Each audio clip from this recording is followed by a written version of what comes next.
शिवाजी की मूर्ति जो गिरी थी, इस मामले को लेकर अब प्रधानमंत्री नरेंद्र मोदी ने महाराष्ट्र के पालघर में सिर झुकाकर माफी मांगी है। इससे पहले भी एकनाथ शिंदे ने भी इस मामले को लेकर माफी मांगी थी। इस मामले में एक व्यक्ति की गिरफ्तारी भी हो चुकी है। इस मामले को लेकर विपक्ष ने काफी, अगर आप कहेंगे कि बयानबाजी की थी, आंदोलन करने की भी बात कर रहे थे, लेकिन अब प्रधानमंत्री नरेंद्र मोदी सामने आए हैं, अपफ्रंट आकर उन्होंने इस चीज के लिए जो है माफी मांगते नजर आए हैं। तो ऐसे में अब इस पूरे मामले पे चर्चा के लिए हमारे साथ मौजूद है वरिष्ठ पत्रकार अजय पत्रकार जी। सर, आपका स्वागत है हमारे चैनल में। जिस तरीके से अब प्रधानमंत्री नरेंद्र मोदी आगे आकर उन्होंने इस चीज के लिए जो है शिवाजी की प्रतिमा गिरने को लेकर उन्होंने माफी मांगी है, किस तरीके से आप इस माफी को देख रहे हैं और कितना असर आने वाले चुनाव में इसका पड़ेगा? देखिए, मैं आपको बता दूं, इस देश में लाखों मूर्तियां टूटी और तोड़ी गई, मगर मोदी जी ने जिस तरह से माफ़ी मांगी है वो अपने आप में रिकॉर्ड है। लोगों ने माफ़ कर दिया। आज शिवाजी की आत्मा ने भी स्वीकार किया होगा, कोई उनको चाहने वाला इस तरह कह रहा, सर झुका करके मैं अपने देवता से माफ़ी मांग रहा हूँ। शिवाजी को सिर्फ शिवाजी या मराठा छत्रप या राजा ही नहीं, वो हमारे देवता थे, सबके देवता। मैं अपने पूज्य देवता से सर झुका करके माफ़ी मांगता हूँ, शिवाजी से माफ़ी मांगता हूँ। उन्होंने कहा शिवाजी से। दूसरी जो उन्होंने शिवाजी की बात का पालन किया, मालूम क्या? उन्होंने कहा शिवाजी को मानने वाले, शिवाजी के अनुयायी व शिवाजी के जितने रक्षक हैं उनको मानते, उनसे भी मैं माफ़ी मांगता हूँ। परंतु उन्होंने उनसे माफ़ी नहीं मांगी जो शिवाजी से नफरत करते थे। स्पष्ट उन्होंने कहा उनके अनुयायियों, उनके मानने वाले, उनके मराठा। शिवाजी का ये था, शिवाजी ने माफ़ी कभी नहीं मांगी, ना ही औरंगजेब से मांगी। इसीलिए औरंगजेब वहाँ मारा गया। कहाँ? मराठा की धरती पे। दूसरा उन्होंने आपको बताया, शिवा ये भी कहा है उससे काफ़ी बड़ी प्रतिमा, भव्य प्रतिमा बनेगी। अब आपको बता दें कि इंडी गठबंधन ने इस मामले को तूल दिया और बेवजह तूल दिया। ये हुआ ये है कि इससे कोई राज्य सरकार का लेना देना नहीं था, ये नौसेना के अंडर में था। नौसेना ने मूर्ति बनाई थी, नौसेना ने बनाई थी। पीडब्ल्यूडी ने अभी कुछ पहले 2 बार उनको लेटर दिया था नौसेना के उनको कि जो नट बोल्ट लगे हुए हैं उसमें जंग लग गई, जिससे ये कभी भी लूज हो सकती है, झुक सकती है। ये 2 बार पीडब्ल्यूडी ने दिया था। चूँकि मामला नौसेना का है, राज्य सरकार का नहीं, राज्य सरकार उसमें कुछ कर नहीं सकती। तब भी राज्य सरकार ने कल रात को, आपको बता दें, कल रात को 1:30 बजे बाकायदे अमित शाह ने मीटिंग की, परसों की राज्य सरकार से कहा। तब राज्य सरकार ने नौसेना के अंडर में, उनकी अध्यक्षता में, ये खुद अध्यक्षता नहीं कर सकते, नौसेना की अध्यक्षता में एक ज्वाइंट कमेटी बनाई है, joint committee, joint technical committee, जिसमें 12 लोग रखे गए। उसका अध्यक्ष नौसेना के होंगे, ये नहीं बन सकते क्योंकि मामला नौसेना का। दूसरी आपको बता दें, वहाँ जो तूफान आया है वो 60 किलोमीटर प्रति घंटे था। 60 किलोमीटर बहुत ही तेज़ स्पीड होती है। इसके अलावा आपको बता दें, चूँकि समुद्री हवाएं होती हैं और वहाँ पर समुद्री हवाएं से जंग ज़्यादा लगती है।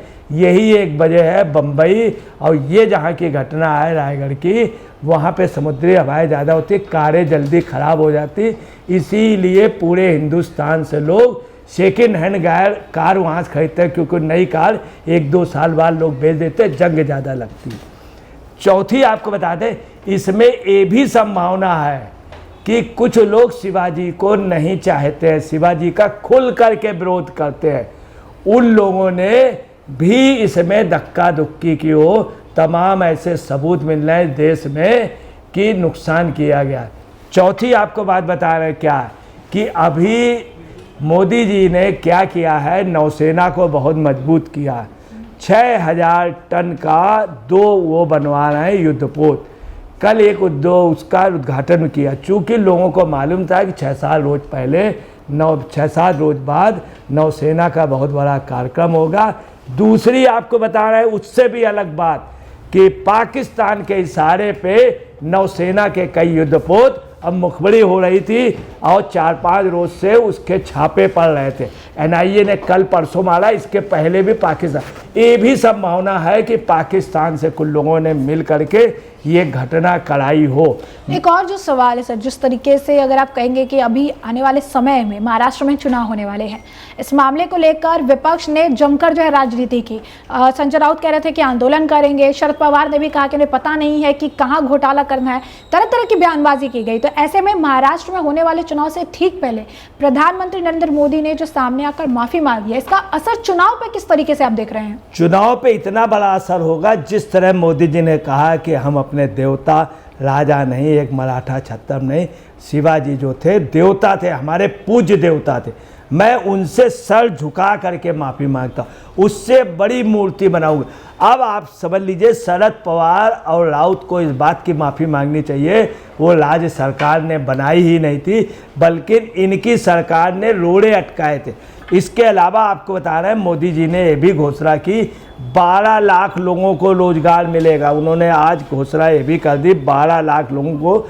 60 साल से मूर्ति नहीं बन पाई थी वहाँ पे पालघर में, वो नहीं बन पाया था, जो बंदरगाह का निर्माण हो रहा था, ये शिवाजी के समय का था। और मूर्ति यहाँ बननी जरूरी थी, चूँकि यहीं से नौसेना का, वर्ल्ड की मानी हुई नौसेना थी शिवाजी को, इसलिए शिवाजी का नौसेना का दिया गया। पूरे वर्ल्ड में पढ़ाया जाता है। मैं आपको बता दूं, शिवाजी के एक वो थे सेनापति जो नेवी का काम देते थे, उनको एडमिरल कान्होजी आंग्रे पूरे वर्ल्ड में पढ़ाया जाता है। ईस्ट इंडिया कंपनी डेवलप नहीं हो पाई उनकी वजह से, और उनको आप समझ लीजिए कभी भी कान्होजी आंग्रे को पार्लियामेंट में या किसी कांग्रेस के नेता ने बधाई नहीं दी शिवाजी का। इन्होंने तो माफ़ी मांग ली।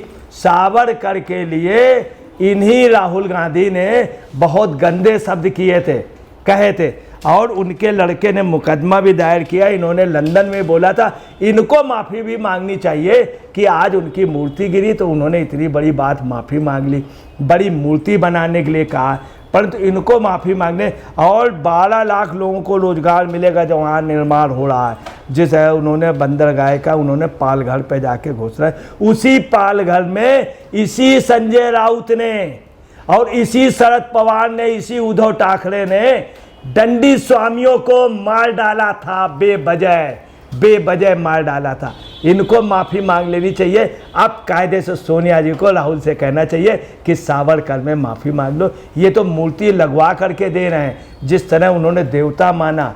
तो आपको बता रहे हैं, बहुत दुखद बात है। PWD ने भी कह दिया था, और इतनी बड़ी वो थी। और आपको बता रहे हैं, यही लोग सावरकर को गाली देते हैं, तो शिवाजी के लिए उल्टा आप सावरकर का जिक्र कर रहे हैं कि सावरकर को गाली देते हैं, तो सावरकर का जिक्र प्रधानमंत्री नरेंद्र मोदी ने भी आज अपने भाषण में किया, और उन्होंने ये भी कहा कि किस तरीके से वो सावरकर को अपमानित करते हैं, लेकिन इसके लिए कानूनी लड़ाई लड़ेंगे, लेकिन माफी खुलकर जो है सामने आकर नहीं मांगेंगे। देखिए, ये अफसोस की बात है, ये कांग्रेस के DNA में इन्होंने ना 370 की माफ़ी मांगी, सिखों का खुलेआम कत्लेआम कर दिया, आज तक माफ़ी नहीं मांगी। और आपको बता रहा है, इन्होंने खुद कहा था, बूढ़ा पेड़ जब गिर जाता है, मेरी माँ मर गई, तुम लोग क्या करते रहे। ये राजीव गांधी के बयान थे, खुले ओपन बयान।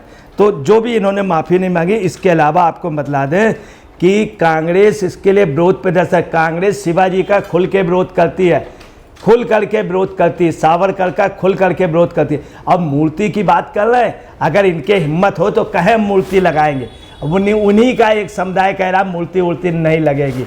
और ये औरंगजेब का करते हैं, ये लगातार कांग्रेस कह रही, कांग्रेस के नेता सब कह रहे हैं कि औरंगजेब का स्मारक बनना चाहिए ओपन। इसके पहले ये लोग शिवाजी के विरोधी आज शिवाजी का नाम लेकर के, सिर्फ ये है कहीं ऐसा तो नहीं इनकी साजिश हो और इन्होंने जानबूझ के ऐसा करा दिया हो कि गिर जाए तो हम राजनीति की रोटियां शिवाजी के उस पर नहीं कर पाएंगे।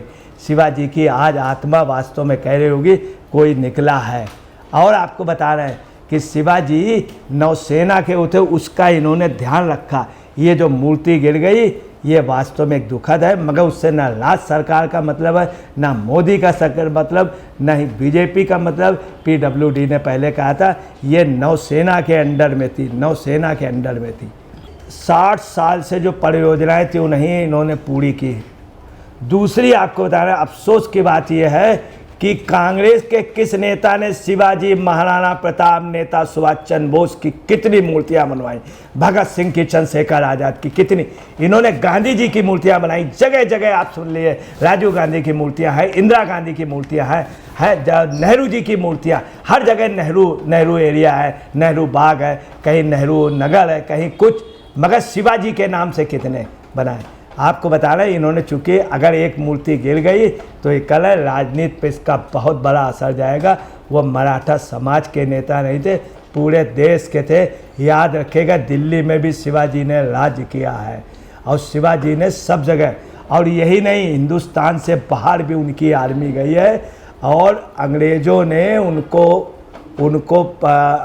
उनके किले को नहीं खोला बहुत दिनों तक। ये मोदी का शासन जब 2014 में आए तो उन्होंने किया। उसके बाद कांग्रेस की जब सरकार आ गई तो 2020 में इन्होंने सारा कुछ डैमेज कर, मगर आपको पता है शिवाजी के बहुत भव्य मूर्ति बनेगी, वहाँ स्मारक बनेगा, जैसे पटेल की मूर्ति थी वैसे बनेगी। अब शिवाजी को पूरा देश जान गया। ये एक दुर्घटना जरूर हुई, मगर शिवाजी को आज 12 लाख लोगों को रोजगार तो मिलेगा। मूर्ति उन लोगों ने हो सकता गिराई हो, जो भी हो, एक आंधी से गिरी, मगर एक तूफान इनकी मूर्ति को खड़ा कर देगा। और ये तूफान मोदी को, आप समझ लिए, मोदी ने जो झुका है तो मोदी को उठा दिया। मोदी का सर आज की डेट में ऊंचा हुआ है।